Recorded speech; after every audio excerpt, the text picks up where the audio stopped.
আমরা সিটেট পরীক্ষার বাংলা ভাষার প্রিভিয়াস 13 বছরের প্রশ্ন ডিসকাশন করতে চলেছি। আমরা পার্ট করে ডিসকাশন করছি যাতে একটি করে সম্ভব না হয়, আমাদের একটি করলে অনেক লম্বা হয়ে যাবে, তাই আমরা পার্ট করে আপনাদের প্রতিদিন ক্লাস দেওয়ার চেষ্টা করছি। তো বিগত 13 বছরের প্রশ্নের আজকের আমাদের যে সেট রয়েছে, এই সেটে অনেকগুলো প্রশ্ন রয়েছে।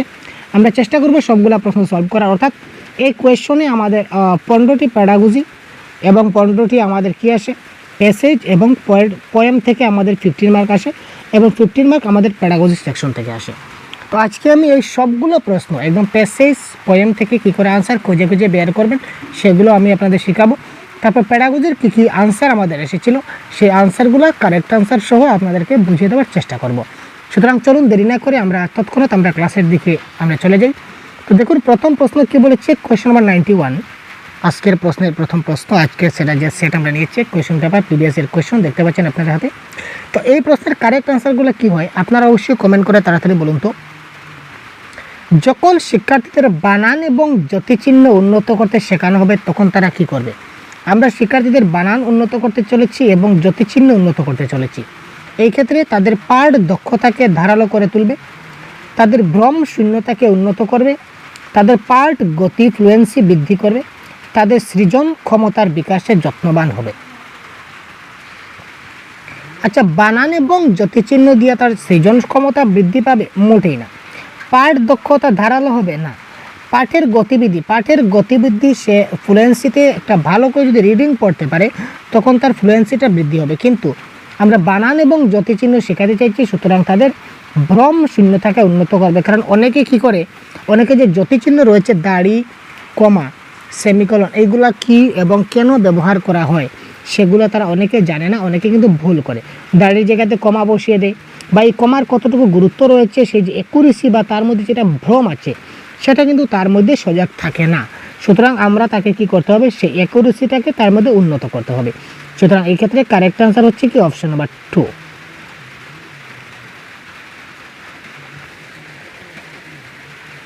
তারপর দেখি কোয়েশ্চন নাম্বার 92। একটি ভাষা শিক্ষা শ্রেণীকক্ষে গঠনমূলকতার অর্থ হলো, অর্থাৎ কনস্ট্রাকটিভিজমের অর্থ কী?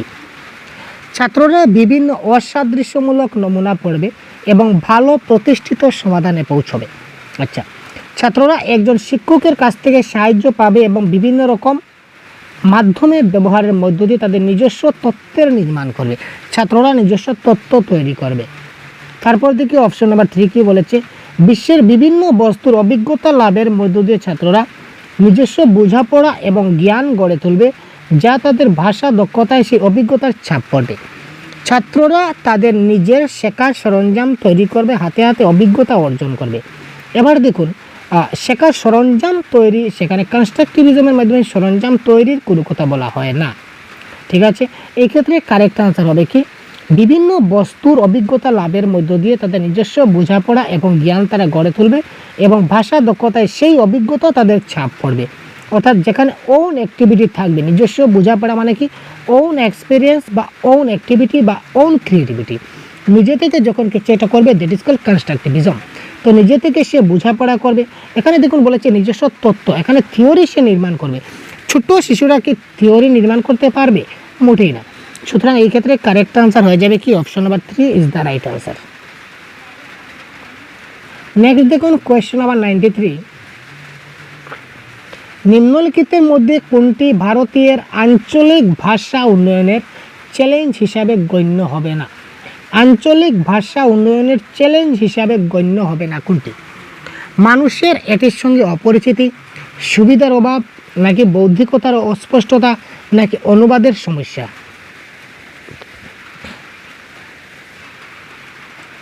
ভাষা উন্নয়নের চ্যালেঞ্জ আঞ্চলিক ভাষা।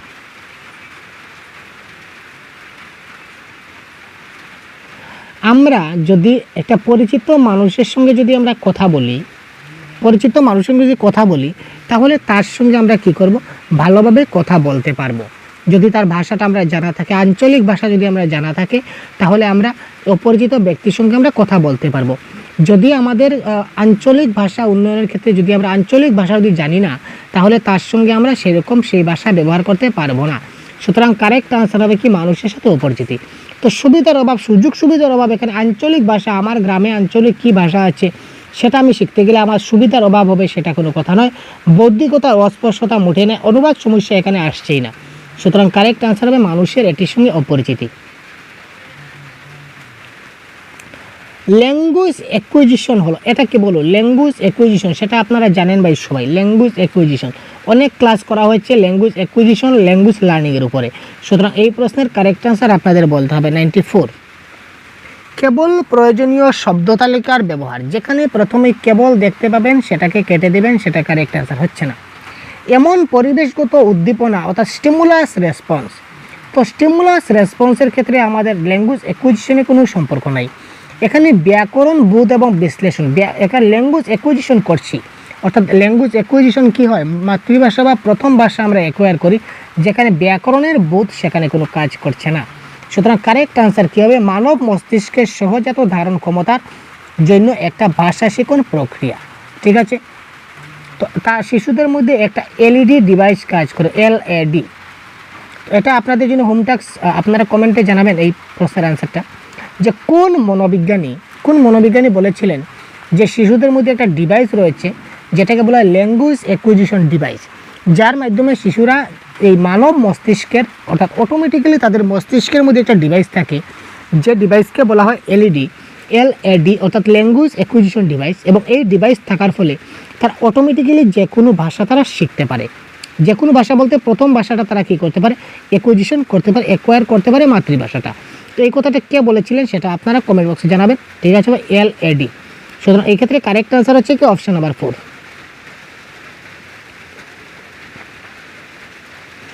95 প্রশ্ন কি বলেছে দেখি।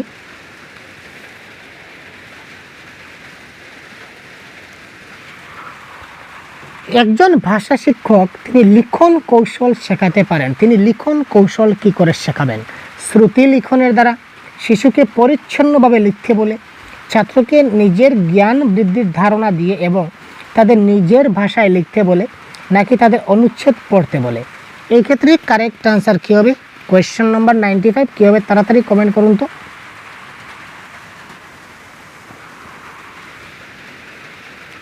95 কারেক্ট আনসার কী হবে? বড়িয়া কোয়েশ্চেন হবে, তাড়াতাড়ি কমেন্ট করুন।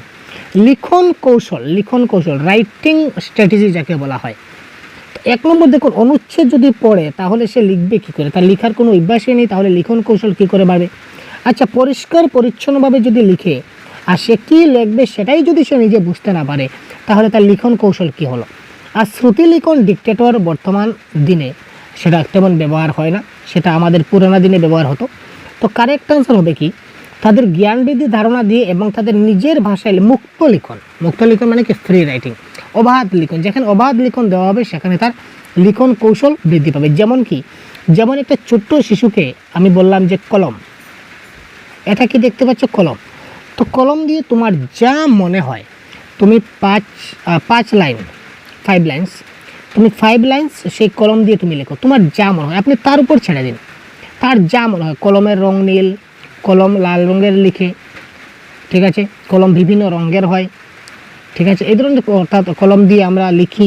শিশুরা যা মনে হয় তা লিখুক, সে যা মনে হয় তা লিখবে, যখনই লিখবে তখনই তার লিখন কৌশল কীভাবে বৃদ্ধি পাবে।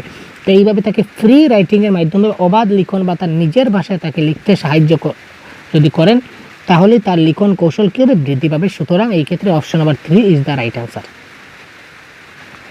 নেক্সট দেখি, ভাষার বাকপটুকতা গড়ে তোলা যেতে পারে।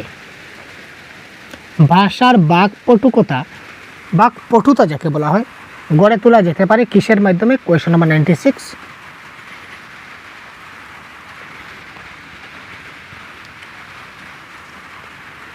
ছাত্রদের সঙ্গে কথা বলে। আচ্ছা, কথা বলেই সে তার বাকপটুকতা চলে যাবে? মোটেই না। ছাত্ররা যদি বুঝতে না পারে তবে শান্তভাবে বসতে বলে, তারা বুঝতে পারছে না তাহলে শান্তভাবে বসবে, তাহলে তার ভাষা কীভাবে বাকপটুকতা হবে? হচ্ছে না। ভুল চিহ্নিত করে সেগুলিকে তৎক্ষণাৎ ঠিক করে দেওয়া, ভুল চিহ্নিত করে আমরা তাকে তৎক্ষণাৎ ঠিক করে দেই না, সেটা মাথায় রাখবেন। আমি প্রত্যেকটা ক্লাসে একই কথা বলি যে আপনি শিশুকে হয়তো এই প্যারাগ্রাফটা পড়তে দিয়েছেন, এই প্যারাগ্রাফটা পড়তে পড়তে তার হয়তো ভাষার দক্ষতা শেখানো উচিত পরিষ্কার ব্যাখ্যার মাধ্যমে, এই যে মধ্যমে বলেছে সে কিন্তু ভুল বলেছে মধ্যমে, তো সে মধ্যমে বলার সঙ্গে সঙ্গে আপনি কিন্তু তাকে বাধা দেবেন না যে সেটা তোমার হয়নি। তাকে সম্পূর্ণটা পড়তে দিন, চাহে সে ভুল বলুক শুদ্ধ বলুক, আপনাকে শুনতে হবে। তাকে ভুল বললেও আপনি তাকে সেটা আপনি সেটা শোনার ক্ষমতাটা রাখুন। তার যখন পড়া শেষ হয়ে যাবে তখন আপনি তাকে বলুন যে তুমি এটা উচ্চারণ করেছিলে মধ্যমে, সেটা মধ্যমে না, সেটা মাধ্যমে। তো সুতরাং আমরা তৎক্ষণাৎ ঠিক করি না। তো যোগাযোগের মাধ্যম হিসাবে ভাষাকে যদি আমরা সুযোগ অপরচুনিটি যদি দেই, তাকে অপরচুনিটি, সুযোগ সুবিধা, অপরচুনিটি মোস্ট পজিটিভ ওয়ার্ড, যেখানে সুযোগ সুবিধা দেওয়া হবে সেটা কারেক্ট অ্যান্সার হবে। সুতরাং ভাষার বাকপটুতা গড়ে তোলা যেতে পারে যোগাযোগের মাধ্যম হিসাবে। ভাষাকে আমরা ব্যবহার করার সুযোগ তৈরি করে দিতে পারি যদি, তাহলে তার ভাষার বাকপটুতা দূর হবে। তারপর আসছি কোয়েশ্চন নাম্বার 97-এ। একটি ভাষা শিক্ষায় ফলপ্রসূ পাঠ শুরু হয়। ভাষা শিক্ষায় ফলপ্রসূ পাঠ কোন সময় শুরু হয়? পাঠ্য বিষয়ের তালিকা প্রস্তুত করে বিভিন্ন কাজের মাধ্যমে ছাত্রদের অনুপ্রাণিত করে সার কথাকে ঝালিয়ে দিয়ে পাঠ প্রসঙ্গে উপস্থাপনের মধ্য দিয়ে ব্ল্যাকবোর্ডে লেখার মাধ্যমে। তো এই ক্ষেত্রে কারেক্ট অ্যান্সার কী হবে? আমরা একটা কথা বলি, কি বলি, যে হ্যান্ডস অন এক্সপিরিয়েন্স। যেখানে হ্যান্ডস অন এক্সপিরিয়েন্স দেখতে পাবেন সেটাই কিন্তু কারেক্ট অ্যান্সার, অর্থাৎ হাতে করে শেখা, নিজের অভিজ্ঞতা থেকে শেখা। তো এখানে দেখুন অপশন নাম্বার বি বলেছে বিভিন্ন কাজের মাধ্যমে তাকে অনুপ্রাণিত করা। ছাত্রদের তারা নিজে থেকে নিজে বিভিন্ন কাজ করবে এবং বিভিন্ন কাজের মাধ্যমে তাদের মূল যেটা কথা রয়েছে এইভাবে তারা কী করবে, ভাষা শিক্ষায় তারা ফলপ্রসূ পাঠ তাদের শুরু হয়। যদি তারা নিজে থেকে নিজের কোনো কিছু শেখার ক্ষেত্রে বা কিছু তৈরি করার ক্ষেত্রে তারা যে অনুপ্রাণিত হয়, আমরা শিক্ষকের উচিত যে সে নিজে থেকে নিজে কিছু একটা করবে, তাতে আমরা তাকে উৎসাহ করবো, মোটিভেট করব। সুতরাং অপশন নাম্বার 2 এই ক্ষেত্রে কারেক্ট আনসার। আচ্ছা, এবার দেখুন রিমিডিয়াল টিচিং বা প্রতিকারমূলক শিক্ষাটা কি? এটা একটা আদেশমূলক কার্য, নির্দেশমূলক কার্য, নেতিবাচক নাকি তাত্ত্বিক?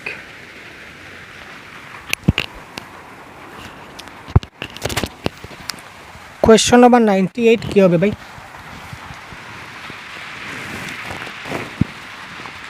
রিমিডিয়াল টিচিংটা একটা নির্দেশমূলক কার্য, সেটা মাথায় রাখবেন। রিমিডিয়াল টিচিং একটা নির্দেশমূলক কার্য, যেখানে তার ভুল হয়েছে, ছাত্রের যেখানে ভুল হয়, শিশু ওই জায়গাটা পার্টিকুলার ওই বিষয়টার উপর, এই টপিকটার উপর, এই সাব টপিকের উপর তিনি নির্দেশ দেবেন এবং নির্দেশ অনুসারে শিশুরা কাজ করবে। সুতরাং সেই প্রতিকারমূলক শিক্ষণ হচ্ছে কি একটা নির্দেশমূলক কার্য। ভাষা দক্ষতা শেখানো উচিত পরিষ্কার ব্যাখ্যার মাধ্যমে, বিচ্ছিন্নভাবে, নাকি একীকরণ পদ্ধতিতে, নাকি অনুকরণের মাধ্যমে? 99। ভাষা দক্ষতা বলতে আমরা কিন্তু 4টা জিনিস বুঝি, LSRW। শুধুমাত্র একটা জিনিস 100% হয়ে গেল, আর অর্থাৎ লিসেনিংটা 100% তার শেখা হলো আর রাইটিংটা 0% হলো, সেটাকে আমরা বলবো না। সবগুলো কিন্তু বরাবর সমান থাকতে হবে, যার ফলে ভাষা দক্ষতা বলতে ওই LSRW সম্পূর্ণটাকে বোঝাচ্ছে। তো এই সম্পূর্ণটা, এই LSRW সবগুলি শেখানো উচিত কিভাবে? তো এটা কারেক্ট অ্যান্সার কী হবে? এটা একীকরণ পদ্ধতি, মানে একভাবে এক সময় সবগুলোকে নিয়ে যেতে হবে। একীকরণ পদ্ধতির মাধ্যমে LSRW সমানভাবে চলবে, একটা কম একটা বেশি, একটা 100% একটা 0% হলে কিন্তু তার ভাষা দক্ষতাটা শেখা হবে না।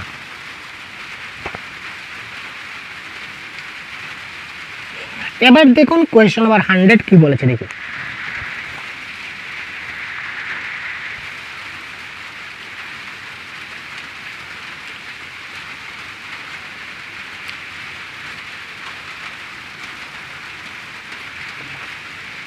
ভাষা শিক্ষা প্রক্রিয়ার মধ্যে ছাত্রদের উচ্চারণে আত্মবিশ্বাসের অভাব হয়, একে কি করে অতিক্রম করা যেতে পারে? একটা ভাষা শিক্ষা ক্লাসে ছাত্রদের উচ্চারণে কি হয়? আত্মবিশ্বাসের অভাব হয়, যে তারা উচ্চারণ করতে পারছে না। তো এই ক্ষেত্রে তাদের অতিক্রম করা যেতে পারে কিভাবে? উচ্চস্বরে শ্রেণীকক্ষে উচ্চস্বরে পড়ে নাট্যকার্যের মাধ্যমে, শিশুদের পারস্পরিক কথা বলার মাধ্যমে, তৎক্ষণাৎ ভুল সংশোধন করে, ভাষা বিশেষজ্ঞের সাহায্যে বিশেষ কর্ম তৎপরতার আয়োজন করে। 1 নম্বর আগে বলেছিলাম যে তৎক্ষণাৎ ভুল সংশোধন করা হয় না, আর আমাদের ক্ষেত্রে কোনো বিশেষজ্ঞ টিশেষজ্ঞ কেউ নাই, আমরা নিজেই সব। তো এবার কারেক্ট অ্যান্সার হচ্ছে অপশন 1 হবে না 2 হবে। তো এই ক্ষেত্রে আমি আপনাদের জানিয়ে রাখি যে নাট্যকার্যের মাধ্যমে, পারস্পরিক যদি কথা বলার মাধ্যমে যে কোনো কাজ হয় সেটা 100% সাকসেস হয়।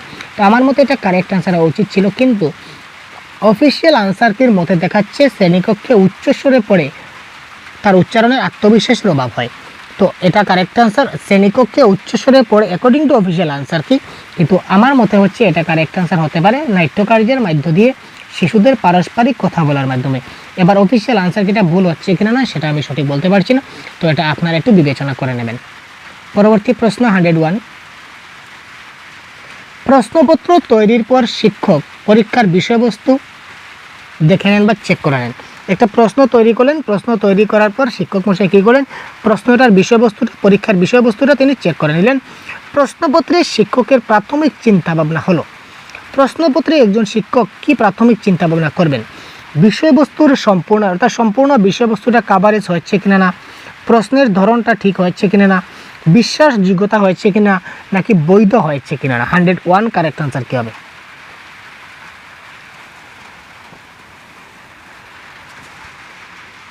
তো এটা কারেক্ট আনসার কী হবে? এটা কারেক্ট আনসার খুব তাড়াতাড়ি বলুন। এটা কারেক্ট আনসার। প্রশ্নপত্র বৈধ কিনা না, তার বৈধতা কতটুকু রয়েছে সেটা একজন টিচার ফলো করবেন। সম্পূর্ণ সিলেবাস কাভার হতে হবে সেটা কোনো কথা নয়। প্রশ্নের ধরন বিশ্বাসযোগ্যতা কোনো কথাই আসে না। সুতরাং বৈধতা বা option number 4 is the right answer. Dash সমস্যা পাঠ সমস্যার চিহ্ন নয়।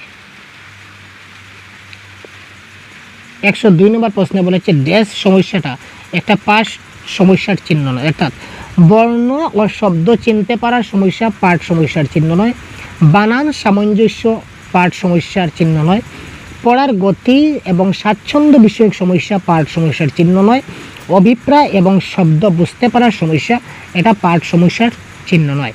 তো এই ক্ষেত্রে কারেক্ট আনসার 102 কী হবে দেখুন।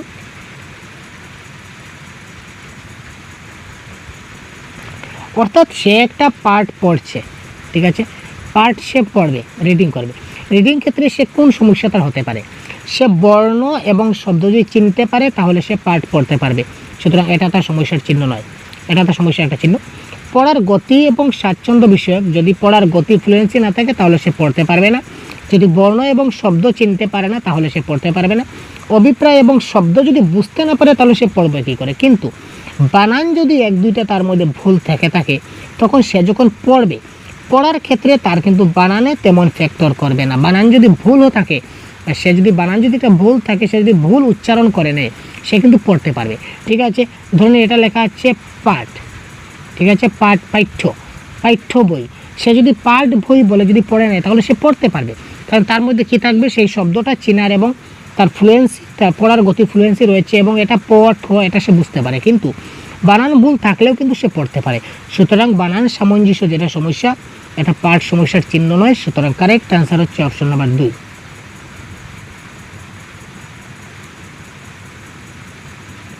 তারপর দেখি অপশন নাম্বার 103 প্রশ্ন কি বলেছে। 103 ভাষার প্রকৃতি সম্বন্ধে নিম্নলিখিত কোন বাক্যটা সত্য নয়। 103 ভাষার প্রকৃতি সম্বন্ধে নিম্নলিখিত কোন বাক্যটা সত্য নয়। ভাষার একটা নিজস্ব গঠন আছে, প্রত্যেকটা ভাষার নিজস্ব গঠন আছে, এটা কারেক্ট। ভাষার সংস্কৃতি এবং সভ্যতার সঙ্গে সম্পর্কিত, দেখুন প্রত্যেক ভাষার একটা সংস্কৃতি আছে, একটা সভ্যতা আছে। ভাষা সংশ্লেষণ থেকে বিশ্লেষণের দিকে যায়, ভাষা সরল থেকে জটিলের দিকে যাত্রা করে, সেটা ভুল। ভাষা জটিল থেকে সরলের দিকে যাত্রা করে। এবার আপনারা বলবেন কী করে, দেখুন প্রথমে শিশুরা ভাষা জটিল থেকে সরলের দিকে কী করে যায়, প্রথমে কিন্তু শিশুরা যে অক্ষরগুলো চিনতে, অক্ষর যেমন ক খ গ রয়েছে, এগুলো চিনতে কিন্তু তার অনেক কষ্ট হয়। এগুলো সে যখন চিনে যায় এবং ক ল ম এই তিনটা সংযুক্ত হয়ে যখন কলম হয়ে যায়, এটা মানে কি বলবো আমরা, এটা তার পক্ষে জটিল, এটা যদি সে বুঝে নেয় তাহলে সে আমরা কলম দিয়ে লিখি সেটা খুব সহজে বুঝতে পারবে। সুতরাং প্রথম ভাষাটা কী হবে, জটিল থেকে সরলের দিকে যাত্রা করে। প্রথমে ভাষাটা তার কাছে জটিল লাগে, অর্থাৎ প্রথমে যে কোনো একটা ভাষা প্রথমে আপনি যদি শিখতে যান, এই যে এজ এ বেঙ্গলি পারসন, আপনি একজন বাংলা কথা বলনেওয়ালা ব্যক্তি, আপনি বাংলা ভাষায় কথা বলেন। এবার আপনি যদি নতুন একটা ভাষা যদি শিখতে চান, যেমন আপনি নতুন একটা ভাষা হিন্দি, আপনি হিন্দি শিখতে চাইছেন, তো প্রথম আপনার হিন্দি ভাষাটা শিখতে কিন্তু অনেক কষ্ট হবে, অনেক জটিল লাগবে। যখন আপনি ভাষাটা শিখে যাবেন তখন ভাষাটা আপনার কাছে সহজ হয়ে যাবে। সুতরাং ভাষাটা জটিল থেকে সরলের দিকে যাত্রা করে, সরল থেকে জটিলের দিকে যাত্রা করে না। তো এখানে বলেছে কোনটা সত্য নয়, সুতরাং এই ক্ষেত্রে অপশন নাম্বার 3টা সত্য নয়। নেক্সট দেখি কোয়েশ্চেন নাম্বার 104।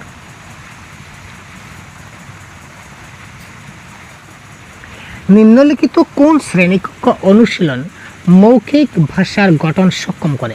নিম্নলিখিত কোন শ্রেণীকক্ষ অনুশীলনটা মৌখিক ভাষার গঠন সক্ষম করবে?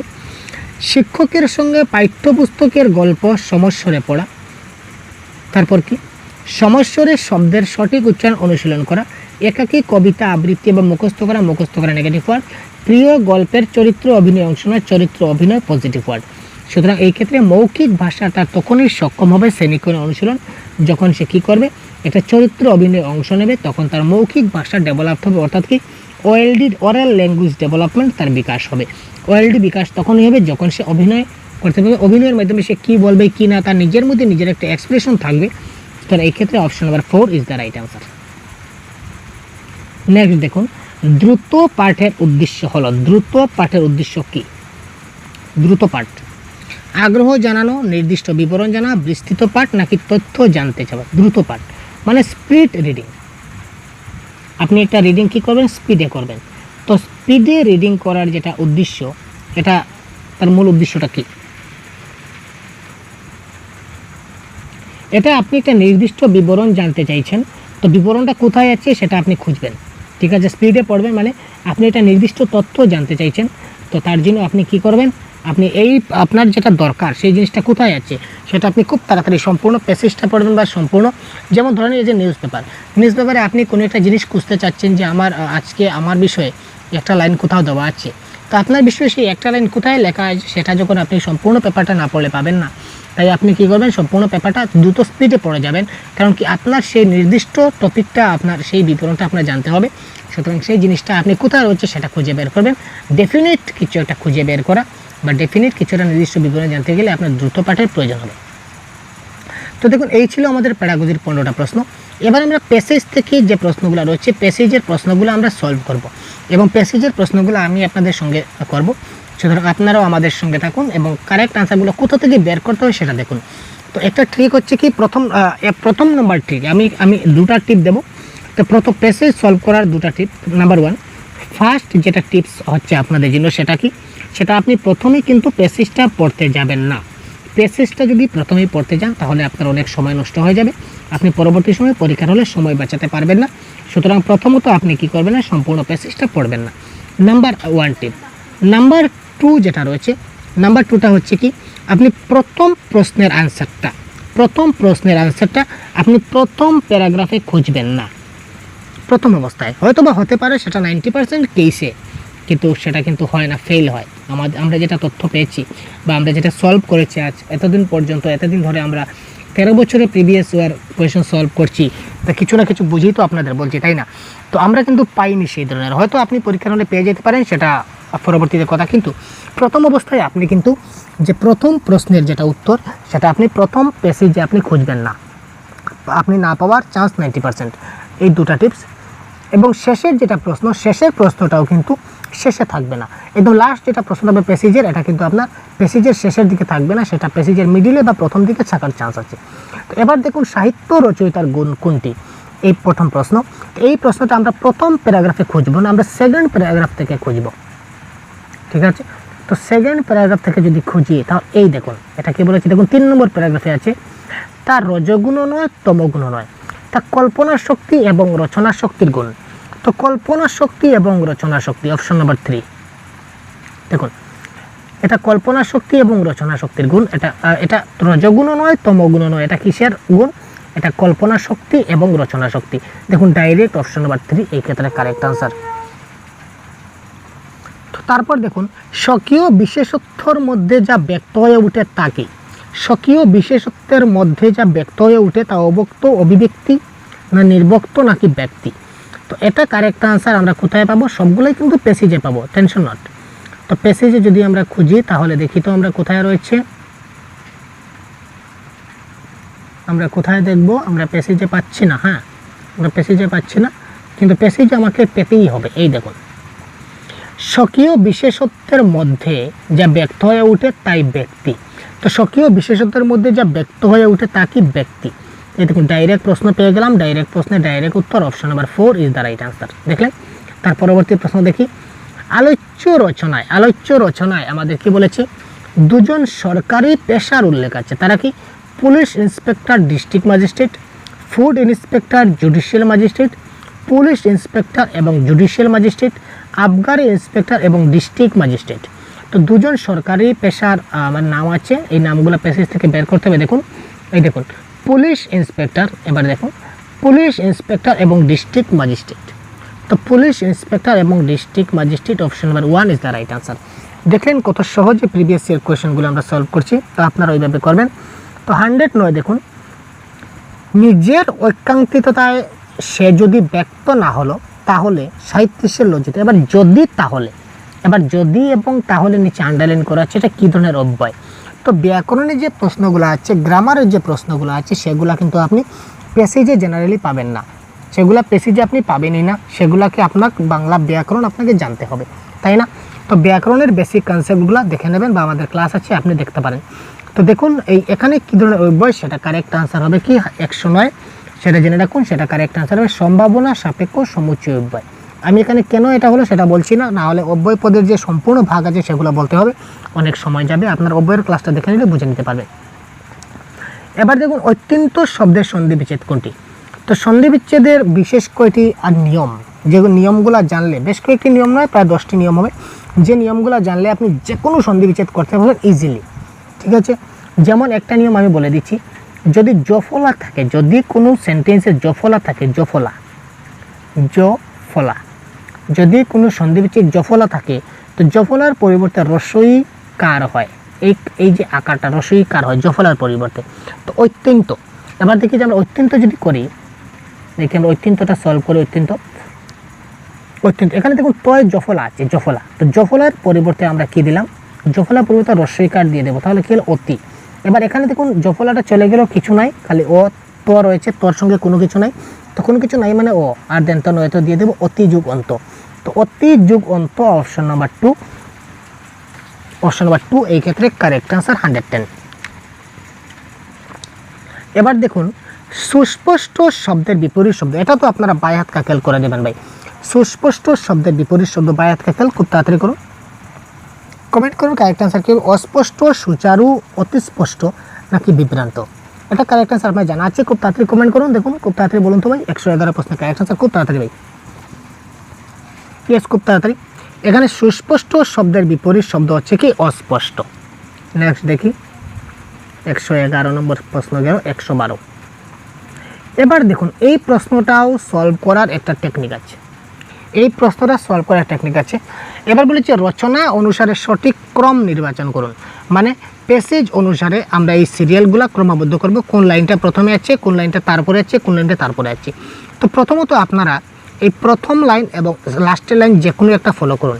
প্রথম লাইনটা যদি আমি ফলো করি তাহলে কি আছে, সি সি বি বি, এখানে সি দুইটা বি দুইটা আছে, তার মানে এটা যদি আমি প্রথম লাইন যদি আমি ফলো করি তাহলে কিন্তু আমাকে এর পরেরটাও কিন্তু বের করতে হবে, না হলে কিন্তু আমি আনসার পাবো না। সুতরাং এই ক্ষেত্রে আমি প্রথমটা কেটে দেব। লাস্টে দেখি এ সি বি ডি, মানে সবগুলা কিন্তু ডিফারেন্স রয়েছে, লাস্টের দিকে সবগুলা ডিফারেন্স রয়েছে। তার মানে কি লাস্টেরটা যদি আমি খুঁজে নেই তাহলে কিন্তু আমি আনসারটা খুব সহজে পেয়ে যাব। অর্থাৎ এই যে 4টা লাইন রয়েছে, 4টা লাইনের মধ্যে কোন লাইনটা প্যাসেজের সবের শেষে আছে, তো এই এবার 4টা লাইন আমি একটু পড়ে নেই। সুতরাং তারা অচিরকালীন বর্তমান অবস্থার বাইরে মানুষের অন্তরঙ্গ রূপে প্রকাশমান নয়, সেই ব্যক্তি স্বতন্ত্র। সাহিত্যের ব্যক্তি কেবল মানুষ নয়, এই ব্যক্তরূপের সাহিত্য মূল্যটি নির্ণয় এবং ব্যাখ্যা করা সহজ নয়। এই 4টা লাইনের মধ্যে কোন লাইনটা আমার প্যাসেজের সবের শেষে আছে এটা আমি একবার দেখে নিই। এই দেখুন প্যাসেজের শেষ দিক থেকে পড়বেন, শেষ দিক যখন পড়বেন তখন দেখুন এই ব্যক্তরূপের সাহিত্য মূল্যটি নির্ণয় এবং ব্যাখ্যা করা সহজ নয়, এই লাইনটা প্যাসেজের আমার সবের শেষে আছে। ঠিক আছে, তো এই যে ডি নম্বর যেটা, এটা আমার সবের লাস্টে আছে। তো ডি নম্বর লাস্টে এখানে কোথায় আছে, এই দেখুন লাস্টে আমার অপশন নাম্বার 4 আছে। তার মানে 112 নম্বর প্রশ্নের কারেক্ট আনসার আমার কী হয়ে যাবে, অপশন নাম্বার 4। আমি বাকি 3টা মিলালামও না, আমার কারেক্ট আনসার হয়ে গেল। ঠিক আছে, এবার যদি প্রথমটা মিলাতাম তো প্রথমে আমি বিটা পেতাম, অর্থাৎ কি সেই ব্যক্তি স্বতন্ত্র, এটা আমি পেতাম। প্যাসেজের প্রথম দিকে আছে কিন্তু সেই ব্যক্তি স্বতন্ত্র, তো এটা যখন পেলাম তারপর আমার এই 2 নম্বরটা এবং 4 নম্বরটা দুটোই কিন্তু আবার আনসার হওয়ার চান্স ছিল, ঠিক আছে। তারপরেরটাও কিন্তু আমাকে মিলাতে হতো, এ এবং সি, তাই আমি লাস্টেটা মিলালাম, কারেক্ট অ্যান্সার খুব তাড়াতাড়ি বের হয়ে গেল। এবার দেখুন 113,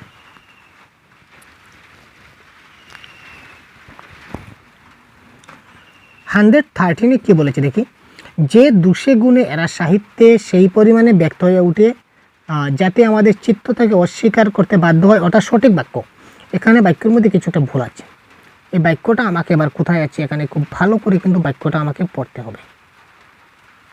এই দেখুন, যে গুণে এরা সাহিত্যে সেই পরিমাণে ব্যক্ত হয়ে ওঠে যাতে আমাদের চিত্ত তাদের স্বীকার করতে বাধ্য হয়, সেই গুণটি দুর্লভ, সেই গুণটি সাহিত্য রচয়িতার। এবার এই এস ইট ইজ সেম লাইনটা কোথায় আছে, অপশন নাম্বার কোয়েশ্চন নাম্বার 113। এখানে যে গুণে ছিল, এখানে দেখুন যে 200 গুণে আছে সেটা কেটে গেল, সুতরাং অপশন নাম্বার 1টা আমার হচ্ছে না। তো যে গুণে এরা সাহিত্যে সেই পরিমাণে ব্যক্ত হয়ে ওঠে, এখানে অব্যক্ত আছে, সুতরাং এটা হবে না। তাতে আমাদের চিত্ত তাকে স্বীকার করতে বাধ্য হয়, সেই গুণটি দুর্লভ, সেই গুণটি সাহিত্য। Option number 2 is the right answer. অর্থাৎ 2 যেরকম আছে সেম টু সেম আমরা কিন্তু পেয়েছি, ঠিক আছে।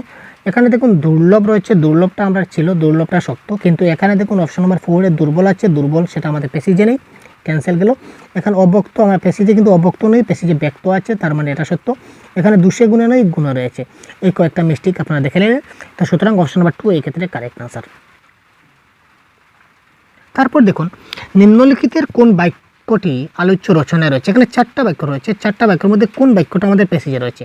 মানুষের পরিচয়ের চেয়ে জাতের পরিচয় আমাদের বেশি চোখে পড়ে, তা তমগুণ নয়, রজগুণ নয়, তমগুণ নয়, কল্পনা শক্তি, রচনা শক্তির গুণ। আমরা দেখতেই পাচ্ছি, আমরা একটু আগে যখন 1 নম্বর প্রশ্ন সলভ করেছিলাম তখন আমরা দেখেছি এই লাইনটাই আমাদের ছিল, এই লাইনটাই আমাদের ছিল। কোন লাইনটা দেখি, তা রজগুণ নয়, তমগুণ নয়, তা কল্পনা শক্তি এবং রচনা শক্তির গুণ।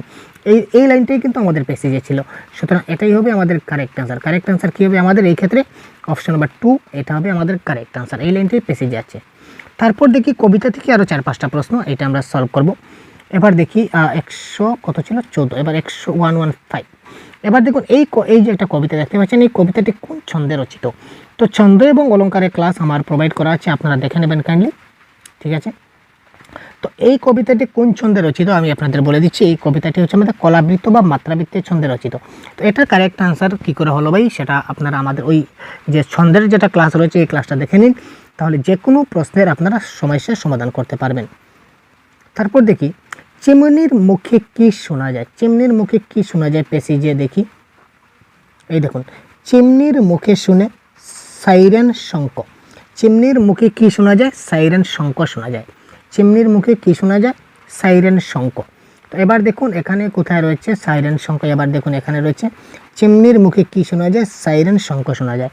সুতরাং অপশন নাম্বার 3 এই ক্ষেত্রে কারেক্ট আনসার। দেখুন কত সহজে আমরা করছি। আলোচ্য কবিতাটি কী ধরনের রচনা, ভ্রমণমূলক, বিজ্ঞানমূলক, সাহিত্যমূলক না সমাজ জীবনমূলক। এখানে দেখুন তিল তিল মরণেও জীবন অসংখ্য, জীবনকে ছাড়া ভালোবাসতে, মানে সেটা কি, সেটা হচ্ছে কি জীবন নিয়ে একটা কথা, ঠিক আছে, সেটা হচ্ছে জীবনীমূলক।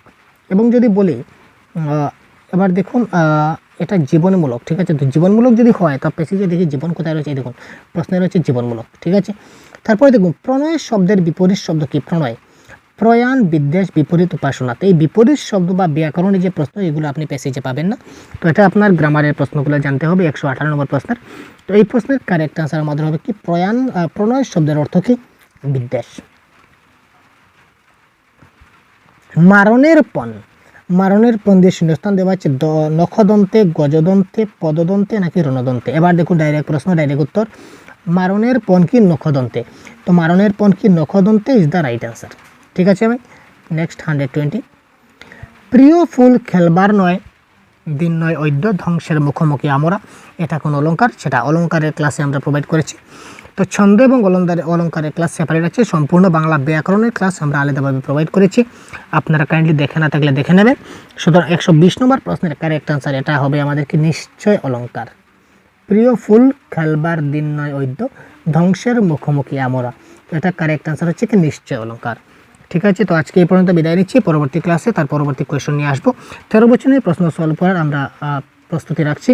তো খুব শিগগিরই আপনারা সবগুলো, অনেকগুলো আমরা দিয়েছি পার্ট, দেখে না থাকলে দেখে নেবেন। তো তার পরবর্তীতেও আমরা কী করব, তার পরবর্তী যেগুলো পোর্শন আছে বা পার্ট আছে সেগুলো আমরা এক এক করে সবগুলো আপনাদের দিয়ে দেবো। No tension, be happy. ভালো থাকবেন, সুস্থ থাকবেন, আমাদের সঙ্গে থাকবেন। ধন্যবাদ।